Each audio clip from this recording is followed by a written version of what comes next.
ఈరోజు ఈ పోటీల లైవ్‌లోకి రావడానికి గల కారణం ఏంటంటే, చాలా పెద్ద కారణమే ఉంది. ఆహ్, ఇన్ని రోజులు, ఇంతకాలం నేను మీ ముందు ఎలా కనిపించానో మీరందరూ చూసారు.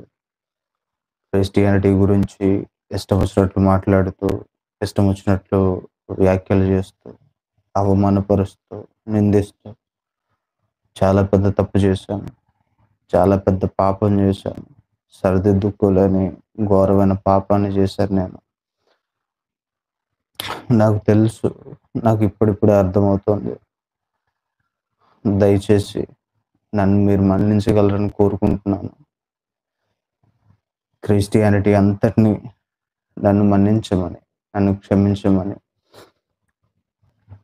మిమ్మల్ని అందరిని అడుగుతున్నాను. ఇంతకు మించి నేనేమి చేయలేను. దయచేసి నన్ను క్షమించండి. చాలా పెద్ద తప్పు చేశాను. ఎందుకు ఇలా అయిపోయానో నాకు కూడా అర్థం కావట్లేదు. ఈ మార్పుకి కారణం ఏంటంటే, ఈ క్షమాపణ అడగడానికి గల కారణం ఏంటంటే, మీరు ఈ విషయాన్ని ఎలా తీసుకుంటారో నాకు తెలీదు. మంచిగా తీసుకుంటారా? చెడుగా తీసుకుంటారా? దీన్ని అంగీకరిస్తారా? అంగీకరించరా? అన్నటువంటి విషయం కూడా నాకు అర్థం కావట్లేదు. కానీ తప్పకుండా ఈ విషయాన్ని చెప్పాలి. లేకపోతే నాకు నేనులా ఉండలేకపోతున్నాను.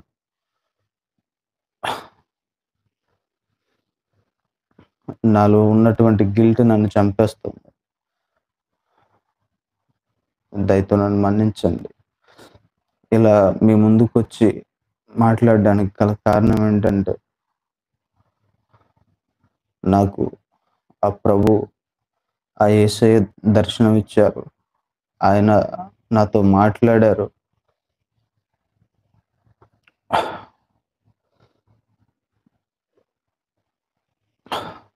నిజంగా ఆయన్ని ఎన్నో మాట్లాడినాను. ఎంతగానో అవమానించాను.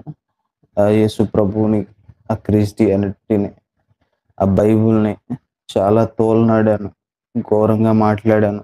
బట్ నిన్నటి దినాన ఆ యేసు ప్రభు నాకు దర్శనం ఇవ్వడం, నాతో మాట్లాడడం, నా వలన ఆయన చాలా బాధపడ్డాడు అన్నటువంటి విషయాన్ని ఆయన నాకు చెప్పడం, అదంతా జరిగింది. కాబట్టి నేను ఇలా మీ ముందుకొచ్చి మిమ్మల్ని క్షమాపణ అడగగలుగుతున్నాను.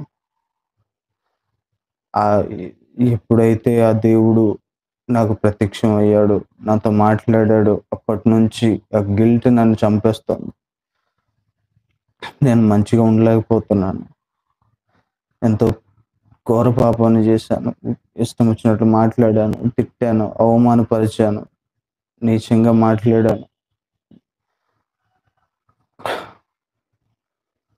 దయచేసి నన్ను మన్నించండి. దయచేసి నన్ను మన్నించండి. ఇంతకు మించి నేనేమి చేయలేను.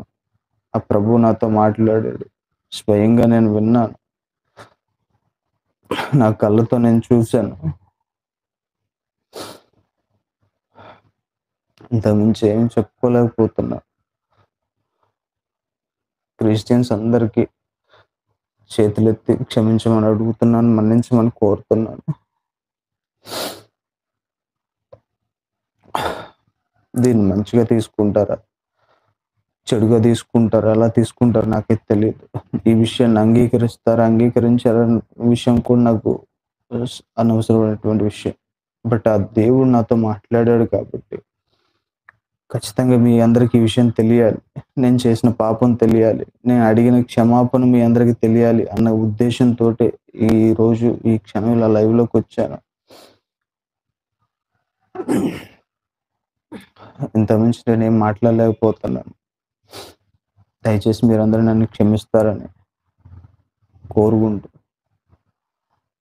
ఈ లైవ్‌ని మీకు ముగిస్తున్నాను.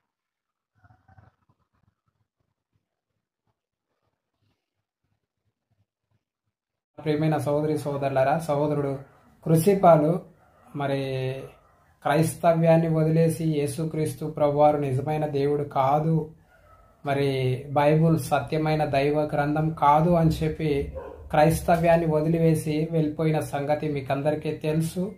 అయితే ఆ క్రూసిఫాల్ మరలా నిజంగా యేసుక్రీస్తు ప్రభువారు నన్ను దర్శించాడు, దయచేసి క్రైస్తవ సమాజం అంతా నన్ను క్షమించండి, నేను తప్పు చేశాను, క్రైస్తవ్యం గురించి, బైబిల్ గురించి, యేసుక్రీస్తు ప్రభువారి గురించి చాలా తప్పుగా మాట్లాడాను, దయచేసి నన్ను క్షమించండి, దేవాది దేవుడు యేసుక్రీస్తు ప్రభువారు నన్ను దర్శించారు అని చెప్పి ఒక వీడియో చేసి లైవ్ పెట్టడం జరుగుతూ వచ్చింది.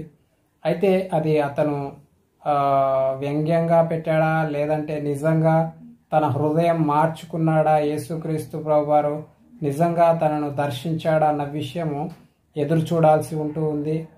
అయితే సోదరుడు క్రూసిఫాల్ కొరకు ప్రార్థన చేయండి, తిరిగి మరలా క్రైస్తవ్యంలోనికి ప్రవేశించాలని ఆశపడుతూ ఉన్నాడు. యేసుక్రీస్తు ప్రభువారే నిజమైన దేవుడు అని చెప్పి అంగీకరించాలనుకుంటూ ఉన్నాడు. దయచేసి సోదరుడు క్రూసిఫాల్ గారి కొరకు ప్రార్థన చేయండి. అలాగే సోదరుడు క్రూసిఫాల్ గారికి వెల్కమ్ తెలియజేస్తూ ఉన్నాను. ప్రభు నిన్ను నిత్య జీవానికి ఆహ్వానిస్తూ ఉన్నాడు. ప్రభు యొక్క ప్రేమను తెలుసుకోవాలని దేవుడు నిన్ను కోరుకుంటూ ఉన్నాడు. కాబట్టి దేవుడు నిన్ను దర్శించాడని నేను నమ్ముతా ఉన్నాను. ఓకేనా? Thank you. Praise the lord.